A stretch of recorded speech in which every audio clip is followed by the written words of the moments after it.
നമസ്കാരം, doctor അൽഫീനയാണ്. Frequently നമുക്ക് വരുന്ന ഒരു എൻക്വയറിയാണ്, തൈറോയിഡ് എക്ടമി കഴിഞ്ഞവർക്ക് എന്തെങ്കിലും ചികിത്സാ രീതി ഉണ്ടോ? ഒത്തിരി പേര് നമുക്ക് ഫോൺ വിളിക്കുകയും മെസ്സേജ് അയക്കുകയും ഒരുപാട് എൻക്വയറീസ് വരുന്നതുകൊണ്ട് അവർക്ക് വേണ്ടിയിട്ട് പറയുന്ന ചില കാര്യങ്ങളാണ് ഇന്നത്തെ നമ്മുടെ ഈ വീഡിയോയിൽ. അതായത് തൈറോയിഡ് എക്ടമി കഴിഞ്ഞു, അതായത് കംപ്ലീറ്റ്ലി തൈറോയിഡ് എടുത്തു കഴിഞ്ഞു എന്ന് കരുതി ഒട്ടുമിക്ക ആളുകൾക്കും പ്രശ്നങ്ങളൊന്നും മാറുന്നില്ല. അവർക്ക് ശരിക്കും പറഞ്ഞാൽ അവർക്ക് പണ്ടുണ്ടായിരുന്നതിനും കൂടുതൽ ബുദ്ധിമുട്ടുകളാണ് വരുന്നത്. ദേഹം മുഴുവൻ നീര് വെക്കുന്നു, വെള്ളം കൂടുന്നു, വേദനകളാണ്, ക്ഷീണമാണ്, വയറ്റിൽ പ്രശ്നമാണ്, മാനസികമായിട്ടുള്ള പിരിമുറുക്കങ്ങൾ വേറെ. അതുപോലെ പല ആളുകൾക്കും യൂട്രസ് ഇല്ല, അത് പണ്ടേ റിമൂവ് ചെയ്ത് കളഞ്ഞു. ഇനി അല്ലാത്തവർക്കാണെങ്കിൽ പീരിയഡ്സിന്റെ പ്രശ്നങ്ങൾ. ഈ തൈറോയിഡിന് ഇവിടെ മുഴ ഇരുന്നത് കൊണ്ടാണ് യൂട്രസിന് മുഴ വന്നതെന്നും അത് എടുത്തു കളയേണ്ടി വന്നതെന്നും ആരും മനസ്സിലാക്കുന്നില്ല. ആ ഒരു റിലേഷൻ ഇതുവരെയും ആരും അത് കണ്ടുപിടിച്ചിട്ടുമില്ല, ചികിത്സിക്കുന്നുമില്ല അത്. അപ്പോൾ ഇങ്ങനെയുള്ള സാഹചര്യത്തിൽ തൈറോയിഡ് ഇല്ലല്ലോ. അപ്പൊ ആ ഒരു അവസ്ഥയിൽ നമുക്ക് എന്തെങ്കിലും ട്രീറ്റ്മെന്റ് ഓപ്ഷൻ ഉണ്ടോ എന്ന് ചോദിച്ച് ഒത്തിരി പേര് വിളിക്കുന്നുണ്ട്. അപ്പൊ അങ്ങനെയുള്ളവർക്ക് എന്താണ് നമുക്ക് ചെയ്യാൻ പറ്റുന്നത്? അപ്പൊ ഇപ്പം എൻ്റെ കയ്യിൽ പേഷ്യന്റ് എൻ്റെ കൂടെ ഇല്ല, പക്ഷെ പേഷ്യന്റ് ഫയലുണ്ട്. ഇതുപോലെ കഴിഞ്ഞ ജനുവരിയിൽ ടോട്ടൽ തൈറോയിഡെക്ടമി കഴിഞ്ഞ ഒരു പേഷ്യന്റാണ്. 39 വയസ്സേ ഉള്ളൂ. ഈ ഒരു ചെറിയ പ്രായത്തിൽ തന്നെ തൈറോയിഡ് കംപ്ലീറ്റ്ലി എടുത്തു കളഞ്ഞു. അപ്പൊ ഇവർക്ക് ഉണ്ടായിരുന്ന പ്രശ്നങ്ങൾ എന്തൊക്കെയാണെന്ന് നമുക്കൊന്ന് നോക്കാം. ക്ഷീണം, മൈഗ്രെയിൻ, BP കൂടുന്നു, ദേഹം മുഴുവനും നീര് വെക്കുന്നു, ഒന്നും പിടിക്കാൻ പോലും പറ്റില്ല. കൊച്ചുങ്ങൾ വന്ന് ദേഹത്ത് പിടിച്ചപ്പോൾ ഭയങ്കര വേദനയാണ്. കൈകാലം മരവിപ്പ്, ഗ്യാസിന്റെ പ്രശ്നങ്ങൾ, വയറ് കമ്പിക്കുന്നു, പുളിച്ചുകെട്ടല്, നെഞ്ചരിച്ചില്, ഛർദ്ദിക്കാൻ വരവ്, രാവിലെ എഴുന്നേക്കാനായിട്ട് പറ്റുന്നില്ല. പിന്നെ മുട്ടുവേദന, നടുവേദന, ഡിസ്കിന് ബൾജുണ്ട്, സിവിയർ മൂഡ് സ്വിങ്സ്, ഡിപ്രഷൻ ആണെങ്കിൽ അങ്ങേയറ്റം, എപ്പോഴും കിടന്ന് ഉറക്കം, രാത്രിയും പകലും ഒക്കെ ഉറക്കം.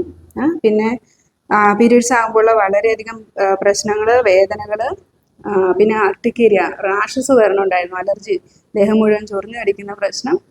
അപ്പൊ ഇങ്ങനെ നെഞ്ചത്ത് ഹെവിനെസ്, ഭാരം, നെഞ്ചിടിപ്പ്, കിതപ്പ്, ഈ വക പ്രശ്നങ്ങളെല്ലാമാണ് ഇവർക്ക് ഉണ്ടായിരുന്നത്. ഇവർ കഴിച്ചുകൊണ്ടിരുന്നത് 125ന്റെ തൈറോക്സിൻ 125 അവർ കഴിച്ചുകൊണ്ടിരുന്നത്.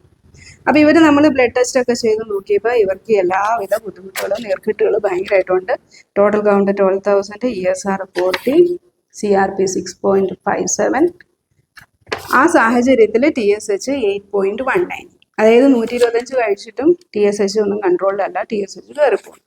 അപ്പൊ ഇങ്ങനെ ഒരു സാഹചര്യത്തിൽ ഇപ്പം 1 മന്ത് ആയിട്ടുണ്ട് ട്രീറ്റ്മെന്റ് കഴിഞ്ഞിട്ട്. ഈ ഒരു 1 മന്തിന് ശേഷം ഇവരുടെ വെയിറ്റ് 92.8 kg. അപ്പൊ ഇപ്പൊ എക്സാക്ട്ലി ഇത് കഴിഞ്ഞ നവംബർ 20-നാണ് ട്രീറ്റ്മെന്റ് എടുക്കാൻ വന്നത്. ഇപ്പൊ ഇന്നിപ്പോ ഒരു ഫോളോ അപ്പിന് വന്നപ്പം ഇന്നത്തെ വെയിറ്റ് 87.4. ഓൾറെഡി 5-5.5 കിലോ വെയിറ്റ് കുറഞ്ഞു. അതുപോലെ ഭയങ്കരമായിട്ടുണ്ടായിരുന്ന ക്ഷീണം മാറി. BP കൂടുതലായിരുന്നു ഇവർക്ക്, പിന്നെ BP കൂടിയിട്ടില്ല, മൈഗ്രെയിൻ വന്നിട്ടില്ല, റാഷസും ചൊറിഞ്ഞു തടിക്കുന്ന പ്രശ്നങ്ങളൊന്നും പിന്നെ ഉണ്ടായിട്ടില്ല. അതുപോലെ ഗ്യാസിന്റെ ബുദ്ധിമുട്ടുകൾ കുറഞ്ഞു, വേദനകൾ, മുട്ടുവേദന മാറി, രാവിലെ എണീക്കാനുള്ള ക്ഷീണം മാറി, കൂടുതലുണ്ടായിരുന്ന ഉറക്കത്തിന് ഒരു ആശ്വാസം വന്നിട്ടുണ്ട്. പകൽ അങ്ങനെ ഉറക്കം തൂങ്ങൽ വരുന്നില്ല, ചില ദിവസങ്ങളിൽ മാത്രം വരും. പിന്നെ നെഞ്ചരിച്ചിൽ കുറച്ചും കൂടി ഉണ്ട്, പക്ഷെ വയറ് കമ്പിക്കുന്നതും ഛർദ്ദിക്കാൻ വരുന്ന പ്രശ്നങ്ങളൊക്കെ മാറിയിട്ടുണ്ട്. അതുപോലെ മൂഡ് സ്വിങ്സിന് ഭയങ്കരമായിട്ടുള്ള ഒരു മാറ്റം വന്നിട്ടുണ്ട്. കുറേ ആക്റ്റീവായി പുള്ളിക്കാരി, പഴയ പോലെയുള്ള ഡിപ്രഷൻ അടിക്കുന്ന പ്രശ്നങ്ങളൊന്നുമില്ല, മനസ്സിന് നന്നായിട്ട് ഒരു അയവ് വന്നിട്ടുണ്ട്. അപ്പം നമ്മൾ ഈ ഒരു സാഹചര്യത്തിൽ പിന്നെ CRP നമ്മൾ റിപ്പീറ്റ് ചെയ്തിരുന്നു കേട്ടോ. 2 വീക്സ് കഴിഞ്ഞിട്ടും തന്നെ CRP 6.5 നിന്നും 5.0 വന്നിരുന്നു. ESR 40-30 കുറഞ്ഞു. ഇപ്പൊ നമ്മൾ TSH 1 മന്ത് ആയപ്പോൾ നമ്മളൊന്ന് റിപ്പീറ്റ് ചെയ്ത് നോക്കി. തൈറോക്സിന്റെ ഡോസ് ഞാൻ കുറച്ചിട്ടില്ലായിരുന്നു, അവർ 125 തന്നെയാണ് കഴിച്ചുകൊണ്ടിരുന്നത്. 1 മാസം കഴിഞ്ഞപ്പോൾ ഇന്ന് വന്നപ്പം TSH 0.7, അതായത് 8.1-ൽ നിന്നും 0.7-ലേക്ക് TSH താണു. അപ്പൊ ഇത് നമുക്ക് ധൈര്യമായിട്ട് തൈറോക്സിന്റെ ഡോസ് കുറയ്ക്കാം. അപ്പൊ ഇനി ഒരു 125 വേണ്ട, അവർക്കൊരു 75 ഡോസിൽ പോയാൽ മതി. അപ്പൊ ഇങ്ങനെയാണ് ഇത്. 1 മാസമേ ആയിട്ടുള്ളൂ. പേഷ്യന്റ് സാഹചര്യങ്ങൾ വരുവാണെങ്കിൽ നമുക്ക് ഈ ട്രീറ്റ്മെന്റ് കഴിയുമ്പോൾ പേഷ്യന്റ് നേരിട്ടുള്ള ഇന്റർവ്യൂ നമുക്ക് അവരുടെ എക്സ്പീരിയൻസ് കേൾക്കാം. അപ്പൊ തൈറോയിഡ് എക്ടമി കഴിഞ്ഞ ആളുകൾക്കും ഇതുപോലെ തന്നെ, അതായത് നമ്മുടെ മറ്റ് വീഡിയോസിൽ പേഷ്യൻസ് പറയുന്ന പോലെ തന്നെ ഉള്ളൊരു മാറ്റങ്ങൾ നിങ്ങൾക്കും എക്സ്പെക്ട് ചെയ്യാം. ഇവിടെ ഇപ്പം അനുബന്ധ പ്രശ്നങ്ങളും ഇവരുടെ ഞാൻ വായിച്ചതുപോലെ ആയിരിക്കണമെന്നില്ല എല്ലാവരുടെയും പ്രശ്നങ്ങൾ, മറ്റു പല പ്രശ്നങ്ങളും ഉണ്ടാവും. അതിനൊക്കെ മരുന്ന് ചിലർ കഴിക്കുന്നുണ്ടാവും. ഇവർക്ക് BP കൂടുതലാണെങ്കിൽ ഇവർ മരുന്നൊന്നും കഴിച്ചു തുടങ്ങിയിട്ടില്ലായിരുന്നു. അപ്പൊ അത് പക്ഷെ അനുബന്ധ പ്രശ്നങ്ങൾക്ക് മരുന്ന് കഴിക്കുന്നവരായിരിക്കും പലരും. അപ്പൊ അത് ഓരോരുത്തർക്കും ഡിപ്പെൻഡ് ചെയ്യും മാറ്റങ്ങൾ വരുന്നത്. അതനുസരിച്ച് നമുക്ക് മരുന്നിന്റെ ഡോസ് കുറയ്ക്കുകയോ അല്ലെങ്കിൽ മരുന്നിൽ നിന്ന് പുറത്ത് കിടക്കാനോ ഒക്കെ പറ്റിയേക്കും.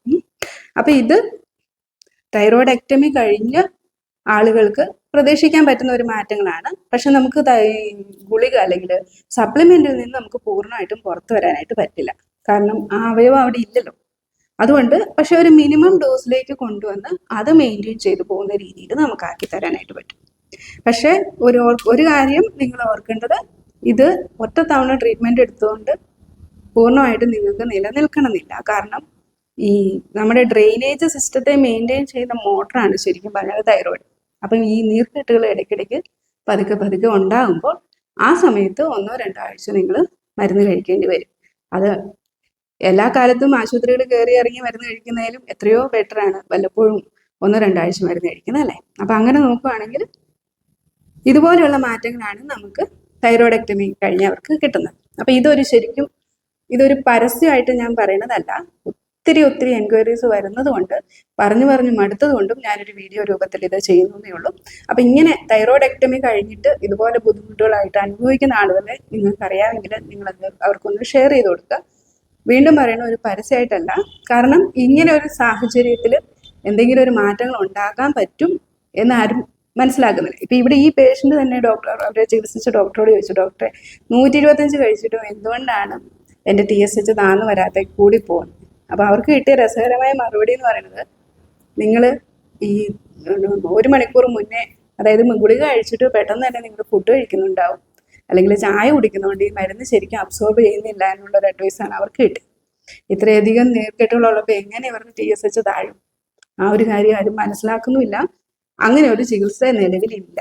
ലോകത്ത് എവിടെയും ഇതിനൊരു സൊല്യൂഷൻ നിങ്ങൾക്ക് കിട്ടില്ല എന്ന് ഉറപ്പുള്ളത് കൊണ്ടാണ് ഞാൻ ഈ ഒരു കാര്യം വീഡിയോ രൂപത്തിൽ നിങ്ങളോട് പറഞ്ഞിരുന്നത്. അപ്പം ഇത് അറിയുന്നത് ഒരു പക്ഷേ ഇങ്ങനെയുള്ളവർക്ക്, ഈ ബുദ്ധിമുട്ടുകളാൽ അനുഭവിക്കുന്നവർക്ക് അതൊരു ആശ്വാസമായിരിക്കും. എന്തെങ്കിലും ഒരു സാഹചര്യത്തിൽ എപ്പോഴെങ്കിലും ഇവിടെ പോയാൽ എൻ്റെ ബുദ്ധിമുട്ടുകൾ മാറുമല്ലോ എന്ന് അറിയുന്നത് തന്നെ അവർക്കൊരു ആശ്വാസമായിരിക്കും. അപ്പം നിങ്ങൾക്ക് ഇങ്ങനെയുള്ള ആളുകളെ അറിയാമെങ്കിൽ അവരിലേക്ക് ഈ വീഡിയോ ഒന്ന് ഷെയർ ചെയ്ത് കൊടുക്കുക.